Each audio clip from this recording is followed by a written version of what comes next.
देश में आज एक नई शुरुआत का दिन है क्योंकि उत्तराखंड में यूसीसी लागू होने जा रहा है। यूसीसी यानी समान नागरिक संहिता, जिसे देश भर में लागू होने की मांग लगातार उठती रही और ऐसे में उत्तराखंड पहला राज्य जो इसे लागू करने जा रहा है। आज उत्तराखंड के मुख्यमंत्री Pushkar Singh Dhami UCC portal launch करेंगे। दोपहर 12:30 बजे सचिवालय में इसकी लॉन्चिंग की जाएगी और साथ ही आज नए कानून की अधिसूचना भी जारी कर दी जाएगी। तो ये एक नया अध्याय उत्तराखंड के साथ जो जुड़ने जा रहा है। यूसीसी लागू करने वाला देश का राज्य उत्तराखंड बनने जा रहा है।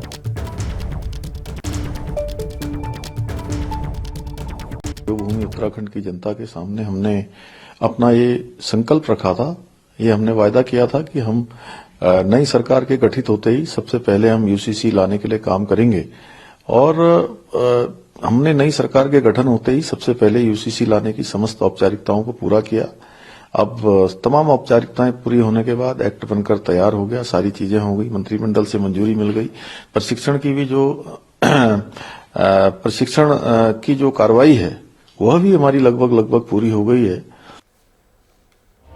और आइए सीधे आपको लेकर चलेंगे। हमारे साथ हमारे सहयोगी अतुल चौहान इस वक्त देहरादून से जुड़ रहे हैं और जरा अतुल से ही जानते हैं कि सरकार की तरफ से ये यूसीसी लॉन्च करने की जो तैयारी है, इसको लेकर क्या है पूरी खबर और जो अन्य सियासी दल हैं उनका रुख इस पूरे मामले पर अब क्या नजर आ रहा है। अतुल,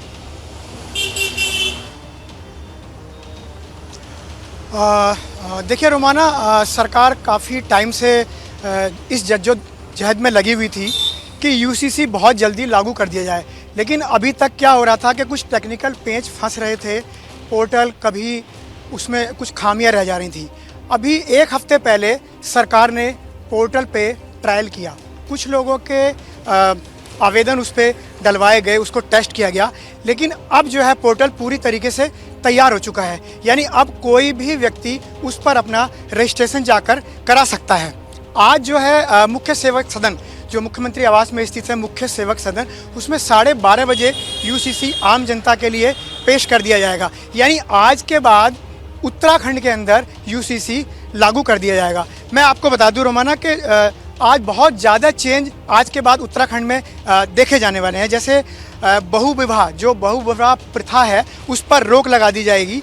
प्रदेश में कोई भी शख्स जो है वो बहुविवाह नहीं कर पाएगा और बहुविवाह जो है 6 महीने के अंदर, वही 6 महीने के अंदर जो है विवाह का पंजीकरण कराना आवश्यक होगा। लेकिन इसमें एक चीज़ कर दी गई है कि 27 मार्च 2010 से पहले अगर किसी व्यक्ति की शादी हुई है तो उसे पंजीकरण कराना आवश्यक नहीं होगा। लेकिन अगर 2010 के बाद किसी शख्स ने शादी की है तो 6 माह के भीतर उसको पंजीकरण कराना पड़ेगा। इसके अलावा लिव इन रिलेशनशिप रखने वाले लोगों को भी इस पोर्टल पर रजिस्ट्रेशन कराना पड़ेगा। अगर उन्होंने रजिस्ट्रेशन नहीं कराया तो उनके ऊपर जुर्माना लगेगा। अगर कोई व्यक्ति शादी करता है और वो आवेदन करता है कि हाँ उसका रजिस्ट्रेशन कर दिया जाए, मगर संबंधित अधिकारी अगर उस रजिस्ट्रेशन की प्रक्रिया को पूरा नहीं करता है तो स्वतः ही रजिस्ट्रेशन जो है वो 15 दिन के बाद अपने आप ही हो जाएगा। आप रहिए, इसके अलावा सेना के लिए भी आपके पास फिर आप और जानकारियां साझा कीजिएगा दर्शकों के साथ। देखिए, एक तरफ तो आज उत्तराखंड में यूसीसी लागू होने जा रहा है, वहीं इसको लेकर सियासत जोरों पर है। ये एक दूसरा पहलू है इस पूरी खबर का। उत्तराखंड के पूर्व मुख्यमंत्री है हरीश रावत, यूसीसी के मुद्दे को लेकर वो बीजेपी पर निशाना साध रहे हैं। उनकी तरफ से कहा गया है इसे लव जिहाद का लोगों को लाइसेंस देने का काम सरकार कर रही है। भाजपा का एक बड़ा वादा था कॉमन सिविल कोड का, और ये बड़ा बुनियादी वादा था उनका शुरू से ही। जब हिंदू कोड बिल आया था तब से वो इस पर लड़ रहे थे और संविधान निर्माताओं ने भी उसको रखा था। तो भाजपा से ये सवाल उसके क्रिटिक पूछे थे और आरएसएस का कोर पूछा था कि भाई कॉमन सिविल कोड कब आएगा। तो उसके लिए धामी जी को और उत्तराखंड को यूज किया गया। तो धामी जी जब भाजपा के इतने काम आए हैं, उनके नेतृत्व के इतने काम आए हैं, तो उनका कद बड़ा है। मगर उत्तराखंड को इससे कुछ फायदा नहीं होगा, बल्कि हमको बहुत सारे अनावश्यक लिटिगेशंस में पड़ेगा। और सबसे बड़ी बात तो ये है, जो लव जिहाद के खिलाफ लड़ने की बात कहते हैं, उन्होंने लव जिहाद का लोगों को लाइसेंस दे दिया है।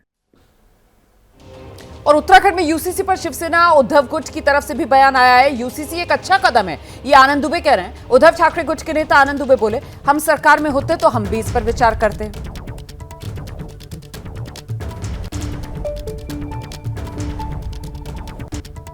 यूनिफॉर्म सिविल कोड बहुत ही अच्छी चीज है। ये नागरिक को समानता का अधिकार देती है। ये धर्म में कोई भेदभाव नहीं करती है। हमारे देश में आपके जीवन से लेके मरण तक सभी चीजों के बीच में यूसीसी एक बहुत बड़ा रोल प्ले करता है। आप हिंदू हो, चाहे मुसलमान हो, चाहे सिख हो, चाहे ईसाई हो, आपके लिए भारत का ही कानून सर्वोपरि है। आपके लिए कोई विशेष धार्मिक कानून उसमें नहीं आता। और हमारे देश का कानून डॉक्टर बाबा साहब आम्बेडकर जी के अनुसार आधार पर चलना चाहिए। अलग अलग राज्य सरकारें कर रही हैं। अब चूंकि हमारी अभी राज्य में सरकार नहीं, हमारी सरकार आएगी तो हम भी इस पर विचार करेंगे और हम भी इस पर काम करेंगे।